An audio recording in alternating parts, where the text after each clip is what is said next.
বল্টুর স্যার তাদেরকে বলল, তোমরা সবাই কালকে বাড়ির 3জন লোকের কাছ থেকে 3টা বিদেশি ফলের নাম শুনে খাতায় লিখে আনবা। বল্টু বাড়িতে গিয়ে বাবাকে জিজ্ঞেস করলো, বাবা একটা ফলের নাম বললো তো। বাবা বললেন, তোর এইসব আজাইরা পেঁচাল শোনার সময় নাই। বল্টু এটা লিখে নিল। তারপর বল্টু তার দাদুকে বলল, দাদু বিদেশি একটা ফলের নাম বলো তো। দাদু বললেন, তুই একটা পাগল। বল্টু তাও লিখে নিল।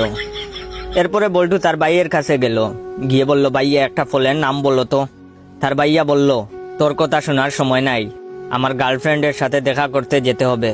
বল্টু এটাও লিখে নিল। পরের দিন বল্টু গেল স্কুলে। বল্টুর স্যার বলল, বল্টু তুমি বাড়ি থেকে যে 3টা ফলের নাম লিখে আনছো সেগুলো বলো। বল্টু বলল, তোর এইসব আজাইরা পেঁচাল শোনার সময় নাই। স্যার রেগে গিয়ে বললেন, কি তুই আমাকে চিনিস?